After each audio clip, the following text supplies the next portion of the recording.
You found the thing at 11 p.m. By 11,004 it was bought, paid for, and on its way to you. The whole transaction took less time than it takes to boil pasta. Now here is the part nobody says out loud. You did not need it tonight. You did not need it this week. If you had waited 14 days, the thing would still exist, the shop would still sell it, and your bank balance would have had 2 weeks to catch its breath. You knew all of that while you were typing your card number, and you bought it anyway. So why can't you wait 2 weeks to buy it? The easy answer is that you have no self-control. That is the answer your parents would give, the answer the personal finance gurus love, the answer you quietly believe about yourself at 2 a.m. It is also wrong. Not soft wrong. Mechanically wrong. You are not a weak person who keeps failing a willpower test. You are a normal person running a very old piece of brain software, and that software was never designed for a world with one-click checkout and free next-day delivery. Let me show you the actual machinery, because once you see it, you cannot unsee it, and that is the only thing that has ever made it loosen its grip. Here is the first thing they never tell you. Your brain does not treat the future you as you. It treats the future you as a stranger. A vaguely familiar stranger, sure. Someone you have heard of. But not you, not really.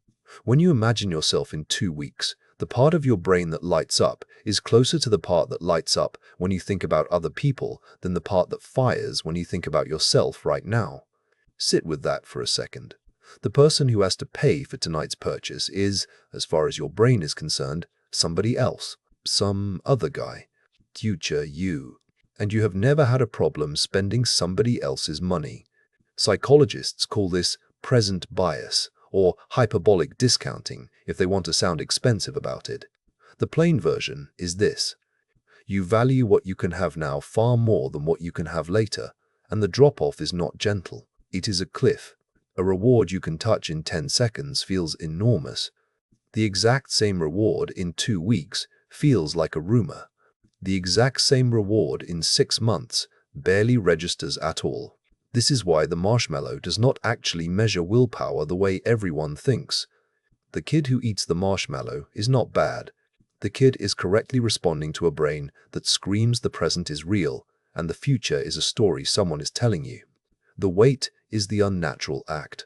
The grab is the default. Now watch what that does to a purchase. The pleasure of buying arrives immediately.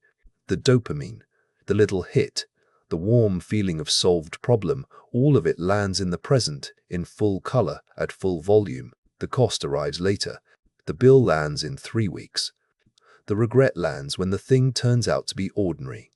The opportunity, the money you could have used for something that actually mattered, that loss is invisible because it never shows up as an event at all. It just quietly does not happen. So your brain is comparing a loud, immediate reward against a quiet, distant cost. That is not a fair fight. That was never going to be a fair fight. Of course you bought it. The wonder is that you ever resist anything. Here is the second thing nobody tells you, and this one stings. The wanting is not really about the thing. The wanting is its own event, and it has a shelf life. Think about the last 5 things you bought on impulse. Not the groceries. The wants. The gadget, the outfit, the upgrade. The second one of something you already owned. Now ask yourself honestly how many of them you would still buy today if the urge had a 14-day cooling-off period stapled to it. You already know the answer. Most of them would have evaporated. The desire was not information about the object. The desire was a weather system that passed through you, and you happened to be holding your card when the storm hit. This is the open loop that runs your spending. A craving creates tension. The tension feels like a problem. Buying releases the tension, and your brain logs that as a problem solved. But the problem was never the missing object. The problem was the tension itself, and you could have solved that with a walk, a glass of water, or simply 20 minutes of not looking at the thing. You spend money to turn off an alarm that was going to turn itself off anyway. Nobody tells you that because there is an entire economy built on you never figuring it out. Which brings us to the third thing. None of this is an accident, and you are not paranoid for thinking the deck is stacked. The deck is stacked. Every friction that used to sit between you and a purchase has been surgically removed, and it was removed on purpose by people who studied exactly the brain machinery we just talked about. It used to take effort to buy something. You had to go to a shop. You had to carry cash. You had to count it out and physically watch it leave your hand, which hurts, by the way. The pain of paying is a real thing, and it used to act as a brake. Then they took the cash away and gave you a card, and the brake got softer. Then they saved the card so you did not have to type it, and the brake got softer still. Then they added, buy now, pay later, which is the single most beautiful trick ever played on a brain that discounts the future, because it takes the cost, which was already quiet and distant, and pushes it even further away into the territory of the stranger who is future you. One-click checkout is not convenience. One-click checkout is the deliberate deletion of the exact pause your brain needed to remember the future exists. They are not selling you products. They are selling you the gap between wanting and having, and they have spent billions making that gap as close to zero as physics allows. So let us be clear about what is actually happening when you cannot wait 2 weeks. You are not losing a willpower battle. You are losing an engineering battle. The thing was built to be unwaitable.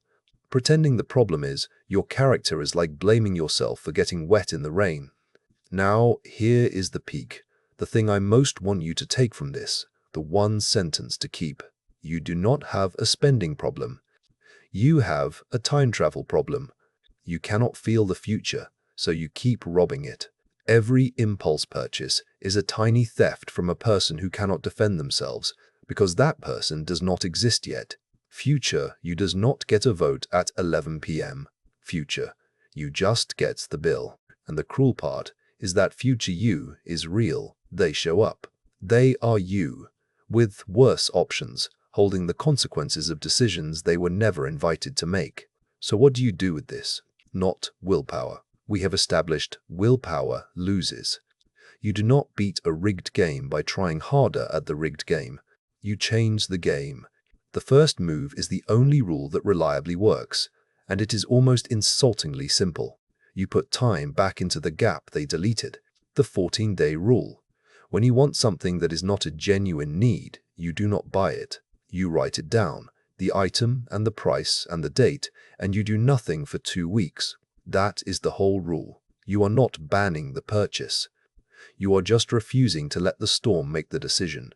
If you still want it in 14 days, with a clear head and a real reason, buy it with my blessing. You will be amazed how often the want simply does not survive the waiting. Most of them die in the first 48 hours, and they die for free. The reason this works is not discipline. It is that you are forcing the quiet, distant cost to show up while the loud, immediate reward cools down. You are leveling the fight. You are giving future you a seat at the table. The second move is to put the friction back on purpose. Delete the saved cards. Log out of the shops. Take the apps off the front screen of your phone. Make buying take 90 more seconds. That sounds like nothing. 90 seconds is everything. 90 seconds is enough time for the rational part of your brain to wake up and ask the one question the whole system is designed to prevent you from asking, which is, do I actually want this, or do I just want the feeling of getting it? The third move is the one that actually rewires you, and it is the hardest, so I saved it. You have to make the future real before you can stop robbing it. Right now, future you is a stranger, a blur, a faceless person who will somehow handle everything. Give them a face. When you are about to buy, do not picture the thing arriving. Picture the bill arriving. Picture yourself in 3 weeks looking at the statement. Picture the thing sitting unused next to the last 4 things you could not wait for. The more vivid and specific you make future you, the less your brain treats them as a stranger, and the harder it becomes to quietly mug them on their way to the door. Here is what changes when you do this for a few months. It is not that you stop buying things. You will still buy things. You are allowed to want things and have them. What changes is that the things you buy are the ones that survived contact with your actual future And the ones that did not survive, the storms, the tension purchases, the 11 p.m. strangers, those stay in your account where they quietly turn into options. Freedom is just unspent money with the lights left on. So the next time you find the thing at 11 p.m. and your thumb is hovering, do not call yourself weak. That story has never once helped you. Say the true thing instead. Say, this is present bias, this is a storm, and the cost lands on someone I have decided to stop robbing. Then write it down, close the tab, and let the stranger in 2 weeks make the call. 9 times out of 10, the stranger says no. And that no, the no you never even had to fight for, is the richest sound your money will ever make.